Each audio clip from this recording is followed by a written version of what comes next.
Welcome to the Bhavani astrology and vastu. ఈరోజు మనం అష్టకూటమిలో 4వ కూటమైనటువంటి యోని కూటమి గురించి తెలుసుకుందాం.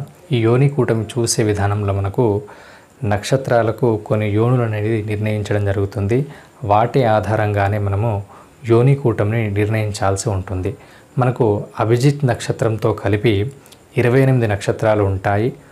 2 నక్షత్రాలకు ఒక యోనిని నిర్ణయించడం జరుగుతుంది. వీటి ఆధారంగానే మనం మొత్తం 18 యోనులను గుర్తించాల్సి ఉంటుంది. ఈ యోనుల ఆధారంగానే యోని కూటముల యొక్క పాయింట్స్ నిర్ణయించాల్సి ఉంటుంది. మనకు ఇచ్చినటువంటి నక్షత్రాల్లో ముఖ్యంగా అశ్వని, శతభీషం నక్షత్రాలకు గుర్రాలు, భరణి, రేవతి నక్షత్రాలకు ఏనుగు, కృత్తిక, పుష్యమి నక్షత్రాలకు మేకలు, రోహిణి, మృగశిర నక్షత్రాలకు పాములు, మూల, ఆరుద్ర నక్షత్రాలకు కుక్కలు, మఖ, పుబ్బ నక్షత్రాలకు ఎలుకలు, ఆశ్లేష, పునర్వసు నక్షత్రాలకు పిల్లులు, స్వాతి, హస్త నక్షత్రాలకు మహిషాలు, విశాఖ, చిత్త నక్షత్రాలకు పెద్ద పులులు, ఉత్తర, ఉత్తరాభాద్ర నక్షత్రాలకు గోవులు, జ్యేష్ఠ, అనురాధ నక్షత్రాలకు లేళ్లు, ఉత్తరాషాఢ, అభిజిత్ నక్షత్రాలకు ముంగీసం, పూర్వభాద్ర, ధనిష్ట నక్షత్రాలకు సింహాలు, పూర్వాషాఢ, శ్రవణం నక్షత్రాలకు వానరాలు. ఈ విధంగా మనకు 14 రకాల యోనులను నిర్ణయించడం జరిగింది. ఈ విధంగా నక్షత్రాలకు యోనిలను నిర్ణయించేస్తారు. ఈ నిర్ణయం చేసినటువంటి యోనుల ఆధారంగానే మనకు యోని కూటమిని మనం నిర్ణయించాల్సి ఉంటుంది. వీటిలో ముఖ్యంగా మహావైరాలైనటువంటి యోనులను ఇప్పుడు తెలుసుకుందాం. మహావైరాలైనటువంటి యోనులు వచ్చినప్పుడు వాటిని వదిలిపెట్టాల్సి ఉంటుంది.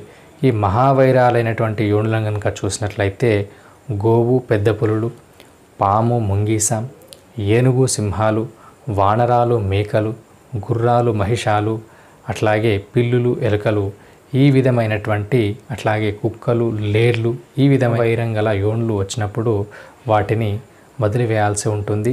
ఈ విధమైనటువంటి యోనులు కనుక వచ్చినట్లయితే అవి అశుభంగా పరిగణించాల్సి ఉంటుంది. ఇక యోని కూటమికి నిర్ణయించాల్సినటువంటి 4 పాయింట్స్లను ఏ విధంగా నిర్ణయం చేయాలి అనేటువంటి విషయాన్ని కనుక మనం గమనించినట్లయితే, వధూవరుల నక్షత్రాలు ఒకే యోని కూటమి అయినట్లయితే అతిమిత్ర యోని అని అంటారు.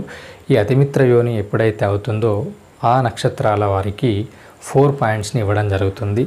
కేవలం మిత్ర నక్షత్రాలైతే, మిత్రయోనులు అయినట్లయితే, అంటే మనకు ఆవు, ఏనుగు, కుక్కలు, మేకలు ఈ విధంగా వచ్చినప్పుడు 3 పాయింట్స్ని ఇవ్వడం జరుగుతుంది. అట్లాగే పరస్పర ఉదాసీనమైనటువంటి యోనులు కనుక ఏర్పడినట్లయితే, అంటే పాము, పులి, ముంగీస, ఎలుక, పులి, సింహం ఈ విధంగా వచ్చినప్పుడు 2 పాయింట్స్ని ఇవ్వడం జరుగుతుంది. పరస్పర విరోధమైనటువంటి యోనులు కనుక ఏర్పడినట్లయితే, అంటే పాము, ఎలుక ఈ విధంగా వచ్చినప్పుడు 1 పాయింట్ మాత్రమే ఇవ్వాల్సి ఉంటుంది. పరస్పర మహావైరం అయితే, అంటే ఏనుగు, సింహం, గుర్రం, దున్న ఈ విధంగా వచ్చినప్పుడు 0 పాయింట్స్ ఇవ్వడం జరుగుతుంది. ఈ విధంగా పాయింట్స్ని ఇవ్వడం జరుగుతుంది. అయితే దీంట్లో ఒక ఎక్సెప్షన్ అనేది ఉంది. మనకు గమనించాల్సిన విషయం ఏంటంటే, రాశి కూటమి, వర్ష కూటమి కనుక అనుకూలమైనట్లయితే యోని కూటమి కుదరకపోయినా కూడా దోషం ఉండదని ఆత్రి మహాముని వచనం ద్వారా కొన్ని గ్రంథాల్లో చెప్పడం జరిగింది.